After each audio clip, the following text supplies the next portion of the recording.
오늘 함께 나눌 말씀의 제목은요, 안에 있는 빛과 밖에 있는 빛입니다. 안에 있는 빛과 밖에 있는 빛. 지난주 수요일 날 제가 잠시 시간이 나서요, 공원에 산책하러 갔습니다. 한 3시 반쯤 되었을까요? 요새 밴쿠버에는 한 4시 반이나 5시쯤 되면 해가 지거든요. 그래서 좀 늦었지만 좀 몸에 운동이 필요해서 제가 밖에 나가 이제 좀 걷기로 이제 그렇게 결정하고 밖으로 나갔습니다. 때마침 뭐 한두 방울 비가 내렸고요. 그래도 뭐 문제 없겠다 싶어서 이제 밖으로 나갔는데 때마침 비가 그치고 구름이 활짝 개이는 것입니다. 그리고 그 햇빛이 이제 구름에 가렸던 햇빛이 탁 비치기 시작하는데 얼마나 아름다운지 제가 정말 그때 그 느낌을 정말 한동안 잊을 수가 없었습니다. 너무너무 감사했죠. 여러분, 그 공원을 이제 제가 참 아름답다라는 생각을 하면서 이렇게 거닐다가 문득 여기에 밤에 한번 와보면 어떨까 이런 생각을 했습니다. 뭐 밤에 공원에 갈 일이 있겠습니까? 그런데 밤에 한번 와보면 어떨까? 똑같은 느낌일까? 똑같은 감사가 있을까? 아마도 좀 을씨년스럽고 좀 뭔가 두렵고, 밤에 공원에 왜 가겠습니까? 빛이 있고 없고의 차이가 그렇게 이제 확연하게 다르다라는 것이죠. 그러니까 이제 구름에 가렸던 빛이 그 공원에 비치니까 너무 아름답다 느꼈던 것처럼 완전히 그 빛이 사라진 공원을 한번 상상해 보니까 정말 그때 그 똑같은 아름다움을 느낄 수 있을까 전혀 그렇게 생각할 수 없었다는 것입니다. 그런데 우리의 믿음도 마찬가지라는 생각을 합니다. 그 빛이 우리의 삶에 비출 때 그 믿음이 아름답게 정말 보이고 빛나게 되게 되는데, 그 빛이 사라지면 어떻게 될까라는 생각을 하면서 오늘 말씀을 한번 묵상하며 준비하게 되었습니다. 출애굽기 34장 29절에서 30절까지 말씀을요 한번 읽어보겠습니다. 출애굽기 34장 29절에서 30절입니다. 자, 29절 받들어 읽습니다. 모세가 그 증거의 2판을 모세의 손에 들고 시내산에 내려오니, 그 산에서 내려올 때 모세는 자기가 여호와와 말하였으므로 말미암아 얼굴 피부에 광채가 나나 깨닫지 못하였더라. 아론과 온 이스라엘 자손이 모세를 볼 때에 모세의 얼굴 피부에 광채가 남을 보고 그에게 가까이 하기를 두려워하더니. 자, 모세가 하나님을 만났습니다. 그곳에서 하나님의 말씀을 받았습니다. 그리고 산에서 내려옵니다. 근데 내려왔는데요, 아론과 이스라엘 백성들이 모세를 보고 깜짝 놀랍니다. 왜 그렇습니까? 모세가 얼굴이 아주 환하게 빛났다는 것입니다. 우리가 이제 은혜 받은 사람들의 얼굴 보면 환하게 빛나죠. 근데 그 정도가 아니었던 것 같습니다. 그냥 얼굴이 환하다라는 것 이상의 얼굴 자체에서 광채가 났다는 것입니다. 빛이 났다는 것입니다. 그래서 나중에는 그 얼굴을 가리우는 일까지 그렇게 이제 그런 일들이 이제 가리우게 되는 그런 일들까지 하게 됩니다. 우리가 하나님은 빛이다 이렇게 말씀합니다. 그 빛인 하나님을 모세가 대면하고 정말 대화 나누면서 어떻게 됩니까? 그 빛이 모세 안에 비추었고, 비추었을 뿐만 아니라 그 빛이 모세 안으로 그렇게 들어갔다라는 것을 우리가 한번 생각해 볼 수 있다라는 것입니다. 여러분, 이 빛이 믿음에서 굉장히 중요합니다. 이 빛에 대한 이해가 굉장히 중요하죠. 요한복음 1장 1절에서 4절까지 보면은요, 이 빛에 대해서 또 이렇게 증거하고 있습니다. 요한복음 1장 1절에서 4절까지입니다. 요한복음 1장 1절에서 4절까지입니다. 1절입니다. 태초에 말씀이 계시니라. 이 말씀이 하나님과 함께 계셨으니 이 말씀은 곧 하나님이시니라. 그가 태초에 하나님과 함께 계셨고 만물이 그로 말미암아 지은 바 되었으니 지은 것이 하나도 그가 없이는 된 것이 없느니라. 그 안에 생명이 있었으니 이 생명은 사람들의 빛이라. 성경은 이 빛에 대해서 증거합니다. 이 빛이 뭘까요? 하나님은 이 빛이 생명이다 이렇게 말씀하십니다. 빛이 생명이다. 빛은 말씀이고 빛은 하나님이다. 빛은 하나님의 생명이다 이렇게 증거합니다. 그러면 이 빛을 우리가 어떻게 이해해야 할까요? 이 빛이 바로 영원한 생명의 증거, 구원받은 믿음의 증거다라고 그렇게 볼 수 있다라는 것입니다. 그러니까 영원한 생명의 증거, 이 빛이 모세에게 임했고 그 모세에게 임한 빛이 모세에게 들어갔다는 것입니다. 그리고 그 빛이 모세로부터 환하게 비춰졌다는 것이죠. 발산되었다는 것입니다. 사람들이 깜짝 놀랄 정도로 그것을 넘어서 사람들이 두려워할 정도로 모세의 얼굴에 빛이 광채가 났다 이렇게 말씀하고 있습니다. 저는 종종 성도님들을 만날 때 그 눈이 반짝반짝 빛나고요. 그 얼굴이 환하게 빛나는 것을 봅니다. 처음에는 그냥 단순히 얼굴이 빛난다라고 생각했지만 나중에 제가 어떤 순간순간마다 그 영혼에 광채가 난다라는 생각을 하게 됩니다. 제가 시애틀을 이제 작년에 방문하면서 성도님 부부를 만났습니다.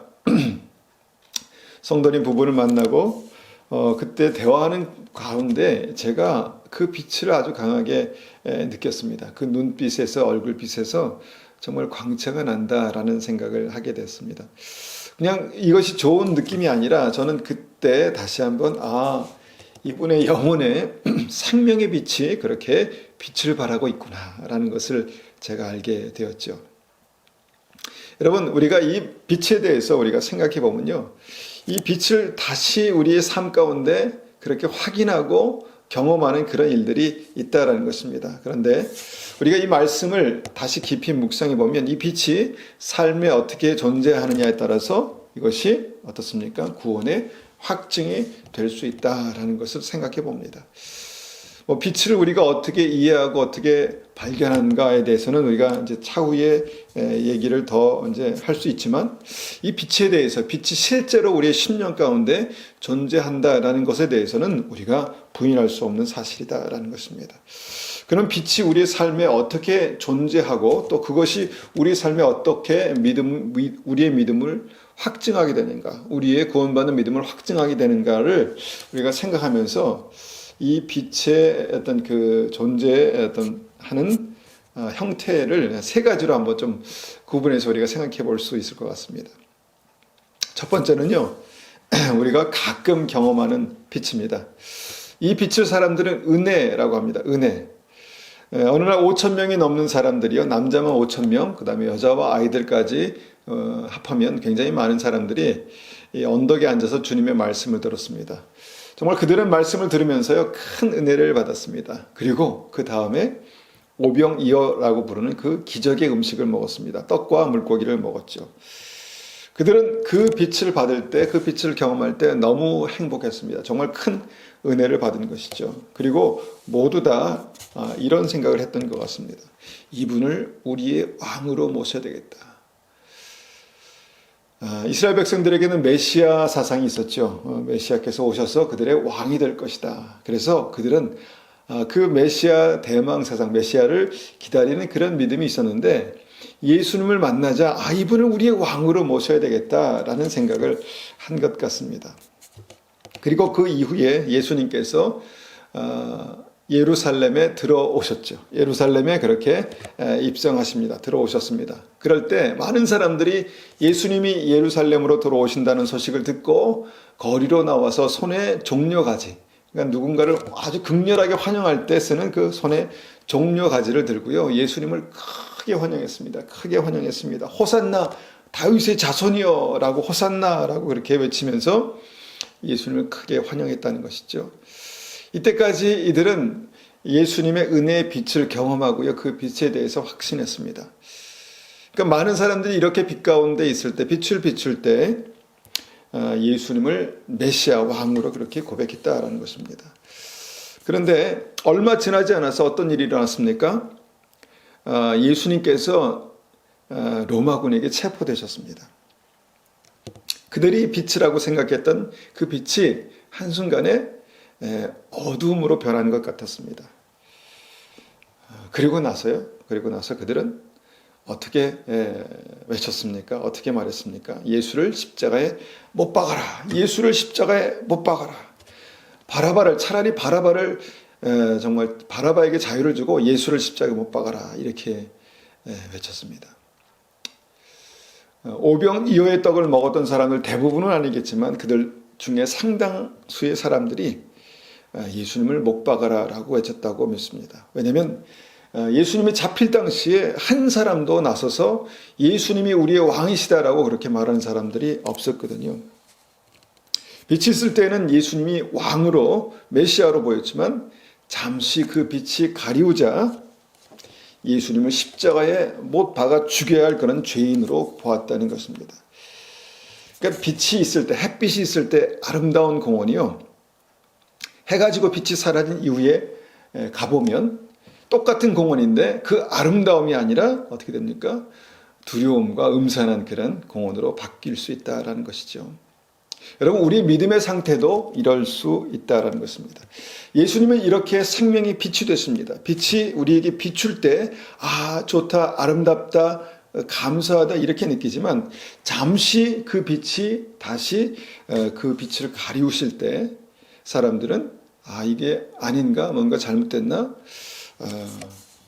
우리의 믿음이 헛것이었나, 뭐 이렇게 생각할 수 있다라는 것입니다. 그런데 그 어떤 상태에 대해서 성경이 또 이렇게 말씀합니다. 히브리서 6장 4절에서 6절입니다. 히브리서 6장 4절에서 6절. 히브리서 6장 4절에서 6절입니다. 4절부터 받들어 읽습니다. 한 번 빛을 받고 하늘의 은사를 맛보고 성령에 참여한 바 되고 하나님의 선한 말씀과 내세의 능력을 맛보고 타락한 자들은 다시 새롭게 하여 회개할 수 없나니 이는 그들이 하나님의 아들을 다시 십자가에 못 박아 드러내놓고 욕되게 함이라.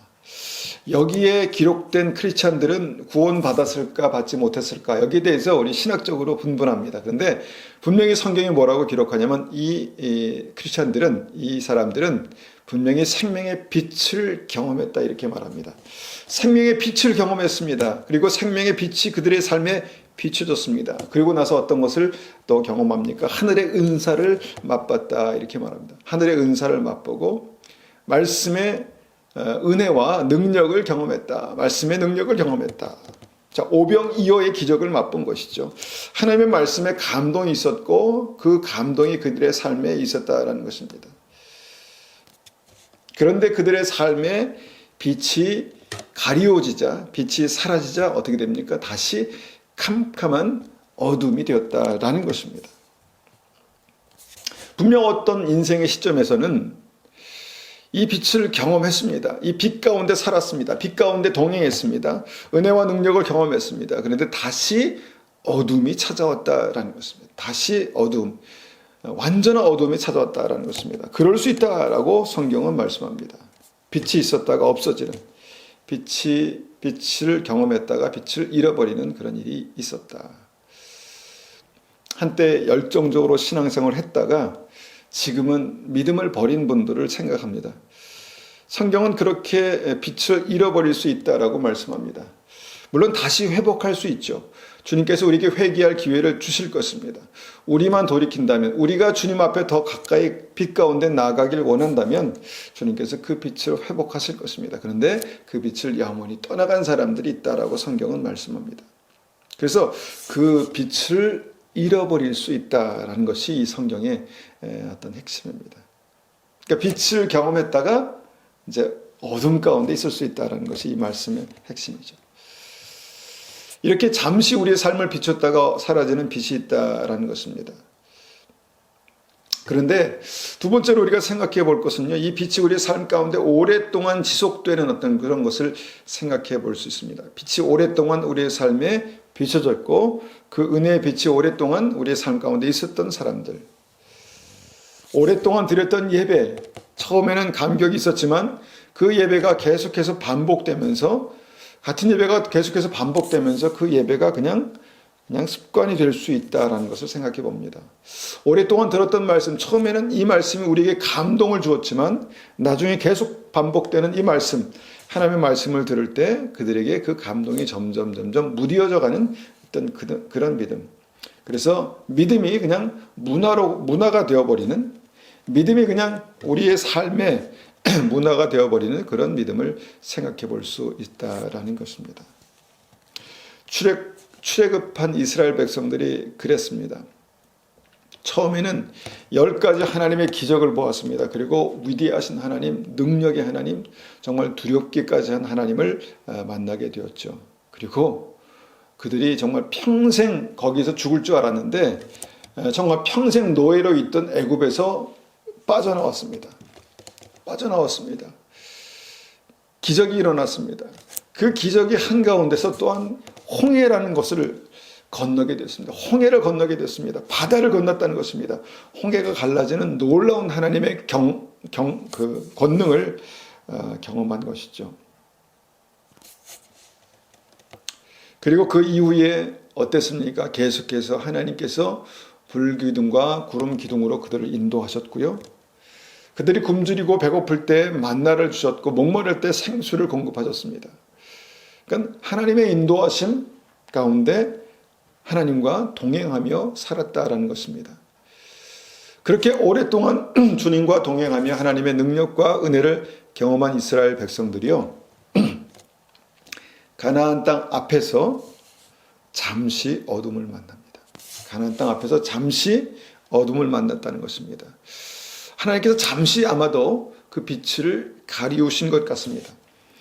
어떻게 됐냐면 가나안을 정탐한 12명의 정탐군 중에, 그러니까 12명의 리더들 중에서 10명이 어둠을 말하기 시작했습니다. 그 땅에 들어가면, 가나안 땅에 들어가면 우린 죽는다. 그 땅은 우리를 삼키는 땅이다. 이렇게 말했다는 것이죠. 그때 하나님은 잠잠히 계셨습니다. 어떤 변명도 어떤 반박도 하지 않으셨습니다. 그러니까 빛이 잠시 뒤로 나신 것이죠. 영광의 빛, 능력의 빛을 잠시 감추신 것입니다. 그랬을 때 어떻게 됐습니까? 이스라엘 백성 가운데 극심한 어두움이 더 어두워졌습니다.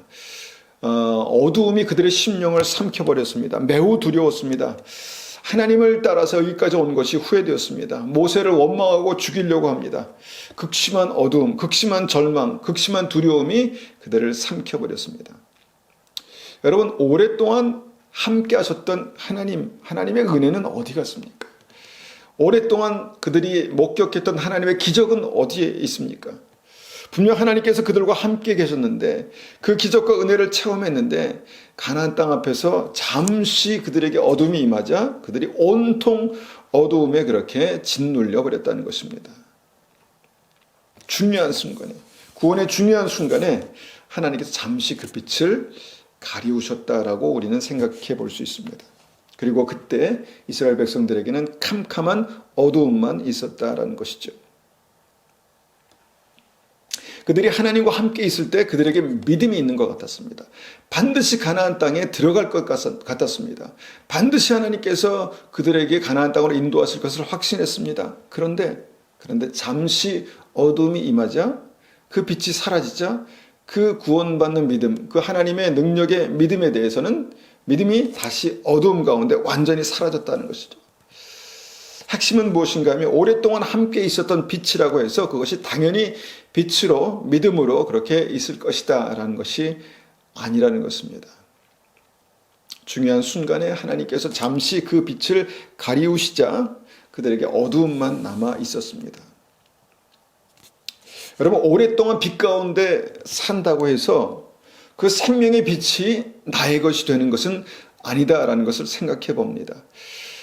70인의 제자들이 예수님을 따르고 있었습니다. 그러니까 12제자 외에도 70인의 제자들이, 헌신한 제자들이 예수님을 따르고 있었습니다. 헌신해서 예수님을 따를 정도가 되면 얼마나 믿음이 있겠습니까? 당연히 이들은 믿음이 있고 그 믿음으로 천국 갈 거라고 확신했을 것입니다. 그런데 그들이 빛 가운데 사는 것 같은 어떤 순간에 예수님께서 더 강렬한 복음의 빛을 비추셨습니다. 빛 중에 빛, 강렬한 빛, 복음의 핵심을 말씀하셨죠. 내 살과 내 피를 먹고 마시지 않으면 너에게 생명이 없다. 내 피를 마셔야 산다. 내 살을 먹어야 산다. 그렇지 않으면 너에게 생명이 없다라는 말씀을 하셨습니다. 그런데 그들은 그 복음의 핵심, 빛의 핵심을 이해할 수가 없었습니다. 그리고 그것을 뛰어넘어서 빛에 대해서 거부 반응이 생겼습니다. 빛이 싫어졌습니다. 그리고 급기야는 빛이신 예수님을 떠나고 다시는 예수님을 따르지 않았다라고 성경은 기록합니다. 많은 사람들이 이 시대에 그 빛에 대해서 다 안다라고 말하지만 여러분, 이해할 수 없는, 내 이성으로 이해할 수 없는 복음의 강렬한 빛이 비출 때 어떨 때는 마음이 상하기도 하고 기분 나쁘기도 하고 어떤 여러 가지 일들 때문에 그 빛을 거부하기도 하는 어떤 그런 모습들을 보게 됩니다. 여기서 우리가 다시 깊이 생각해 보기 원하는 것은요, 빛이 비춘다고 다 빛이 그들 안으로 들어가는 것은 아니다라는 것입니다. 오랫동안 그들이 빛 가운데 있었다고 해서, 빛과 가까운 데 있었다고 해서 그들이 빛이 되는 것이 아니다라는 것입니다. 문제의 핵심은 무엇입니까? 빛이 그들 밖에만 존재하고 있었다라는 것입니다. 우리는 모든 빛이 밖에만 있다라고 생각할 수 있지만 우리가 성경을 통해서 보는 것은 빛이 우리 안에 거할 수 있다라는 것입니다. 모세가 하나님을 만나고 그 빛이 모세의 심령 안으로부터 그 모세 안으로부터 빛을 발했던 것처럼 우리 안에도 그 빛이 우리 안에 있을 수 있다라는 것이죠. 우리가 믿음의 사람들을 만날 때, 성도님들을 만날 때 그 얼굴에서, 그 눈에서 정말 생명의 빛이 난다라는 것을 분명히 볼 수 있다라고 믿습니다. 두세 사람이 내 이름으로 모인 곳에 내가 함께하겠다. 자, 빛이신 주님께서 두세 사람의 모임, 우리가 믿음의 사람으로 교회로 모일 때 그곳에 빛이 되시겠다, 빛으로 함께 하시겠다 말씀하시죠. 그리고 요한일서 1장 5절에도 하나님은 빛이시라, 우리와 함께 하시는 빛이시다 이렇게 말씀하십니다. 그런데 중요한 것은 무엇입니까? 그 빛이 우리 바깥에서만 비추는 것이 아니라 우리 속사람 안으로 들어온다라는 것이죠. 그 상태를 마태복음 5장 14절에서 이렇게 말씀합니다. 너희는 세상의 빛이라, 산 위에 있는 동네가 숨기지 못할 것이요. 자, 우리가 세상의 빛이라고 말씀합니다. 우리가 빛입니다. 내가 빛입니다. 이것이 믿음입니다. 빛을 얻는 것, 그래서 빛이 내 안에 존재하는 것, 그것이 우리의 믿음이고 우리의 구원이다라고 말씀하는 것입니다. 그런데 빛이 우리 밖에만 존재하고, 밖에 존재할 때 그 빛이 우리에게 마치 있는 것 같지만 그 상태는 완전한 구원이 아니다 이렇게 말씀하고 있는 것이죠. 여러분, 빛이 우리의 삶 가운데 비출 때 마치 5천 명의 사람들이 주님께서 말씀하시는 복음을 듣고 그 다음에 기적의 음식을 먹었을 때 그들은 완전한 은혜 가운데 있는 것 같았습니다. 그렇지만 그것이 완전한 것이 아니다라고 성경은 말씀합니다. 그리고 정말 70인의 제자들처럼 정말 헌신하고 오랫동안 주의 말씀을 들어도 그것이 완전한 구원이 아니다라는 것을 우리가 생각해 볼 수 있습니다. 그럼 무엇입니까? 그 빛이 내 안에 들어와 있어야, 그것이 구원이다라는 것이죠. 여러분, 그러면 우리의 믿음을 한번 돌이켜봅니다. 생각해봅니다. 생명의 빛이 나를 비추고 있습니다. 우리의 가정과 삶을 비추고 있습니다. 그러면 그 빛이 내 안에 들어와 있습니까? 내 안에 있습니까? 요한복음 8장 12절에 이렇게 말씀하십니다. 예수께서 또 말씀하여 이르시되 나는 세상의 빛이니, 우리가 나눴죠. 나는 세상의 빛이니. 그런데 무엇입니까? 나를 따르는 자는 어둠에 다니지 아니하고 생명의 빛을 얻으리라. 자, 주님을 따르는 자가 생명의 빛을 얻으리라 말씀하십니다. 너희는 세상의 빛이다 이렇게 말씀하시는 것이죠. 그래서 생명의 빛을 얻는 것이 구원입니다. 예배를 참석하는 믿음 귀합니다. 예배 가운데 우리가 주님의 빛을 경험합니다. 은혜를 경험합니다. 너무 귀합니다. 그리고 우리 스스로가 크리스찬이라고 그렇게 말하죠. 근데 정말 크리스찬은 어떤 사람들입니까? 혼자 있을 때 크리스찬이 되는 사람이 정말 크리스찬입니다. 어둠 가운데 있을 때, 특별히 어둠 가운데 있을 때 빛으로 나타나는 그 크리스찬이 정말 천국 가는 크리스찬이다라는 것입니다. 여러분, 내 안에 있는 빛이 언제 확실히 증명될까요? 내 안에 있는 빛이 언제 확실히 증명될까요? 그것은 내 삶에 어두움이 임할 때 증명됩니다. 내 삶에 극심한 어두움이 임할 때 내 안에 빛이 있으면 그 빛이 그 어두움을 밝힌다는 것이죠. 물리친다는 것이죠. 이스라엘 백성들이 모두 함께 모세, 갈렙, 여호수아 모두 할 것 없이 다 같이 함께 있을 때, 하나님의 빛 가운데 있을 때는요, 다 함께 다 하나님을 믿는 것 같았습니다. 모두에게 그 빛이 있는 것 같았습니다. 그래서 모두가 가나안 땅에 들어갈 것 같았죠. 그런데 잠시 하나님께서 그 빛을 가리우시자, 그리고 어둠이 임하자 사람들은 극명하게 두 부류로 그렇게 갈라집니다. 빛이 그들 밖에만 있었던 사람들과 빛이 그들 안에 있었던 사람들로 그렇게 갈라졌다는 것이죠.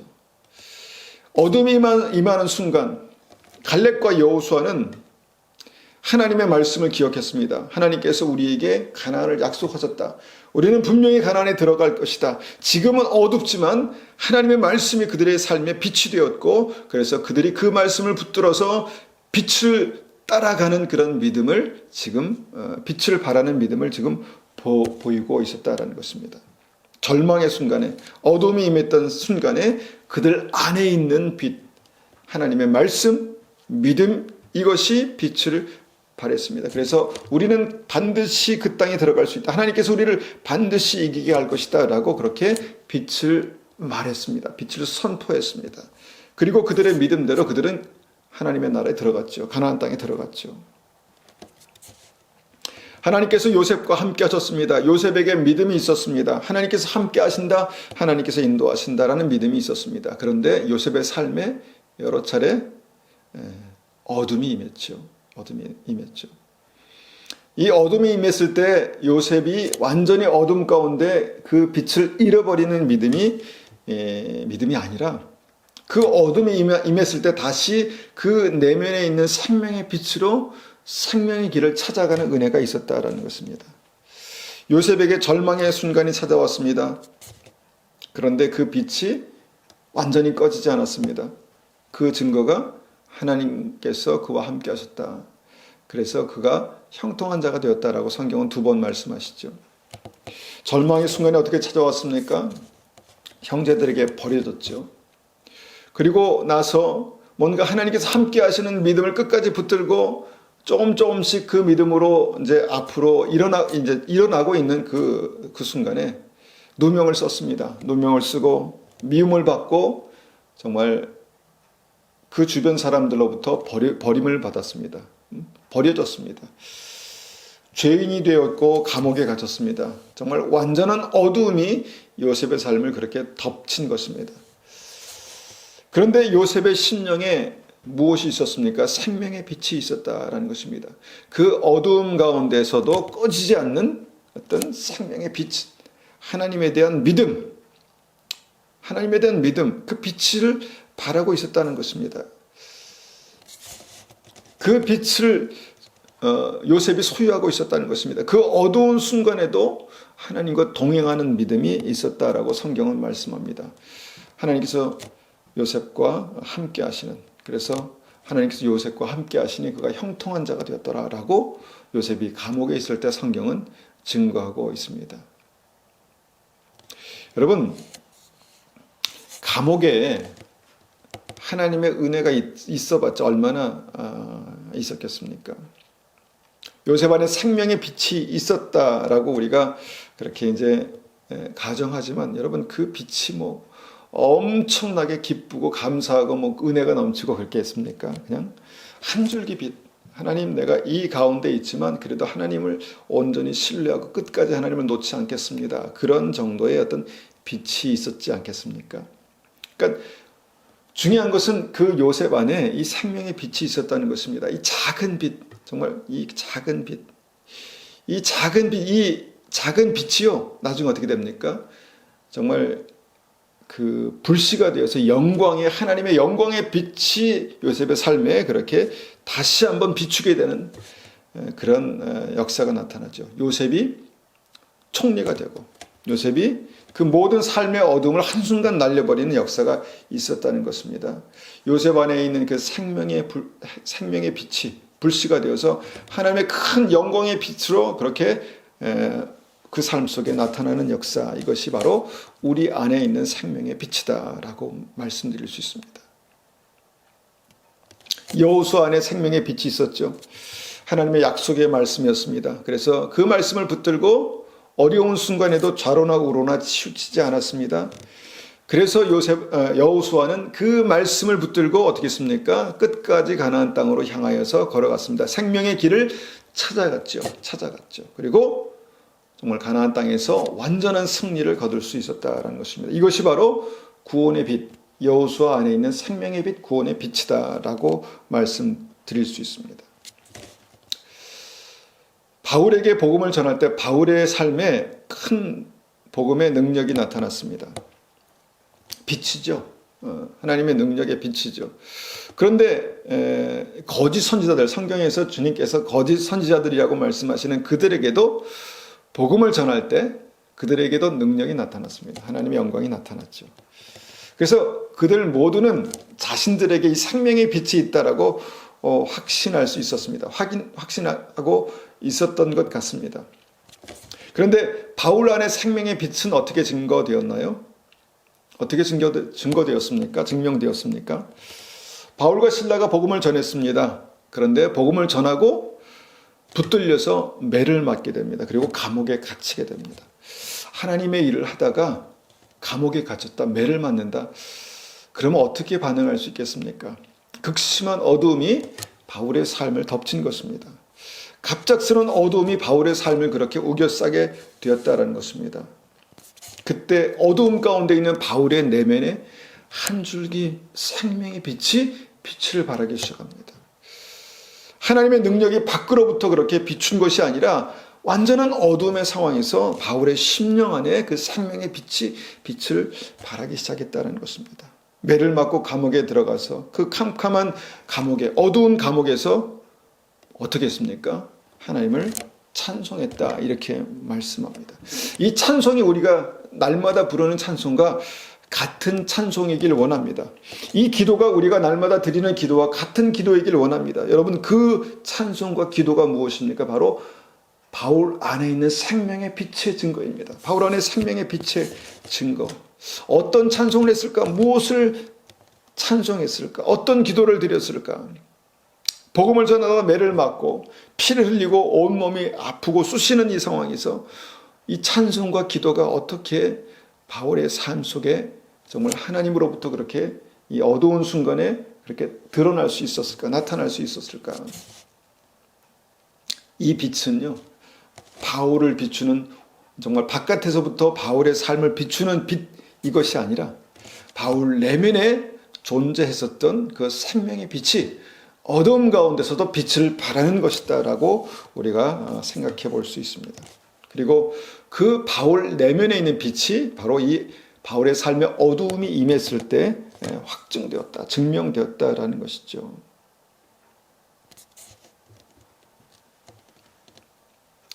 여러분, 우리 안에 있는 생명의 빛은 여러분 우리의 삶에 어두움이 임할 때 증거됩니다. 증명됩니다. 여러분, 거짓 선지자들이요, 복음을 전했습니다. 거짓 선지자들도 복음을 전했죠. 빛을 전하고요, 빛을 전했을 때 능력의 빛이 나타나기 시작했습니다. 능력이 나타나기 시작했죠. 그런데 마지막 순간에 그들이 이 빛을 소유하고 있지 않다, 그들이 이 빛을 소유하고 있지 않다는 것이 어떻게 증거됩니까? 예수님께서 직접 말씀하셨습니다. 불법을 행하는 자들아, 나에게서 떠나가라. 생명의 빛이 그들 안에 없었다는 것입니다. 이 빛은 그들의 삶의 바깥에서 그들의 삶과 사역을 비추었지만 생명의 빛 자체가 그들 심령 안에서 밖으로 그렇게 발산되는, 그들이 정말 생명의 빛을 소유한 그 믿음이 아니었다라는 것입니다. 그들에게는 빛이 없었습니다. 그들에게는 어두움이 있었습니다. 불법이 있었습니다. 그래서 주님께서 마지막 순간에 그 어두움을 지적하신 것입니다. 너희 안엔 어둠이 있다라고 그렇게 지적하신 것이죠. 그래서 우리가 이 말씀을 생각하면서 결론으로 한번 우리 심령을 다시 한번 말씀으로 비춰보기 원합니다. 여러분, 가끔 빛을 경험하는 신앙으로는요 완전하지 않습니다. 물론 그것도 중요합니다. 가끔 빛이 있어야죠. 빛을 경험해야죠. 빛에 대한 감격이 있어야죠. 근데 그것으로는 완벽하지 않다, 완전하지 않다는 것입니다. 항상 빛 가운데 있기 때문에 그 빛의 감사함을 잃어버린 신앙, 그것도 문제가 심각합니다. 그러면 중요한 것은 무엇입니까? 내 안에 생명의 빛이 있어야 합니다. 내 안에 생명의 빛이 있어야 그것이 구원이다라는 것입니다. 너희는 세상의 빛이다. 너희는 세상의 빛이다. 여러분, 이 빛은 감출 수 없습니다. 특별히 이 빛은요, 우리의 삶에 어두움이 임하는 그 순간에 정말 확실하게 증거된다라는 것입니다. 여러분, 누가 생명의 빛을 얻습니까? 어떻게 생명의 빛을 얻습니까? 주님을 따르는 자가 생명의 빛을 얻는다라는 것입니다. 주님의 은혜를 받는 자가 아니라, 주님의 사랑을 받는 자가 아니라 주님을 따르는 자, 주님을 사랑해서 정말 내가 주님의 말씀을 붙들고 믿음으로 한 걸음 한 걸음 주님을 따라가길 원합니다 라고 주님을 따르는 자가 생명의 빛을 얻는다라고 말씀하십니다. 주님을 따르는 자가 누굴까요? 주님을 따르는 자가 누구겠습니까? 빛이신 말씀이 내 삶의 방향을 이끄시는, 인도하는, 빛이신 말씀으로 내 삶의 방향을 정하는 사람들이 주님을 따르는 자 아니겠습니까? 지난주에 말씀드린 것처럼 내 힘을 빼고 성령께서 내 삶을 인도하시도록 그렇게 주님 앞에 나아가는 자가 주님을 따르는 자 아니겠습니까? 주님의 말씀이 내 생각과 의지를 붙드시고 내 생각과 의지를 꺾으시고 주님께서 우리의 삶에 하나님의 뜻을 정말 하나님의 뜻으로 인도해 나가시는 그들이 바로 주님을 따르는 자 아니겠습니까? 그렇게 주님을 따를 때 그 삶에, 그 믿음 안에 생명의 빛이 들어간다는 것입니다. 생명의 빛을 얻는다는 것입니다. 여러분, 이 생명의 빛을 소유하시는 은혜가 우리의 삶 가운데 있으시기를 축원합니다. 여러분, 이 생명의 빛이 우리의 삶 가운데 있음이 우리의 삶 속에 그렇게 증거되고 확증되는 그 은혜가 있으시기를 축원합니다. 그런 은혜가 우리의 삶 가운데 있기 위해서 우리의 삶이 고난을 통과하고 어둠을 통과할 텐데요. 그때 다시 한번 이 생명의 빛의 능력을 경험하시는 한 분 한 분이 되시기를 축원합니다. 이 시간 이 말씀을 가지고 한번 같이 기도하겠습니다. 아버지 하나님, 이 시간에 간절히 구하고 기도하는 것은 우리의 삶에 하나님의 은혜의 빛, 생명의 빛이 비출 때 우리가 감격하고 감사하고 그 놀라운 은혜에 대해서, 아름다움에 대해서 우리가 찬송합니다. 그리고 이것이 우리의 삶 가운데 지속되면서 아버지 하나님, 정말 하나님 좋으신 분이십니다. 하나님 은혜 감사합니다. 이렇게 고백합니다. 그런데 여러분, 하나님, 중요한 것은 이 빛이 우리의 심령 가운데 그렇게 정말 우리의 삶에 발견되고 우리의 삶 속에 그렇게 확인되기를 원합니다. 특별히 하나님 말씀처럼 우리의 삶이 어두움에 임했을 때, 어둠 가운데 주님께서 그 빛을 잠시 가리우셨을 때 하나님, 정말 우리 심령 안에서 그 생명의 빛이 밝게 빛나는 것들을 경험하기를 원합니다. 그 빛의 능력을 경험하기를 원합니다. 우리 안에 생명의 빛, 그 빛의 하나님 정말 권능을 경험하기를 원합니다. 하나님, 정말 작은 빛 같지만 그 빛이 다시 한번 하나님의 큰 영광의 빛으로 우리의 삶을 완전히 정말 사로잡는 그 은혜가 우리 삶 가운데 나타나기를 소원합니다. 아버지, 우리를 붙들어 주시옵소서. 주님의 은혜가 우리의 삶 가운데 그렇게 임하게 하여 주시옵소서. 예수님의 이름으로 감사하며 기도드렸습니다. 아멘.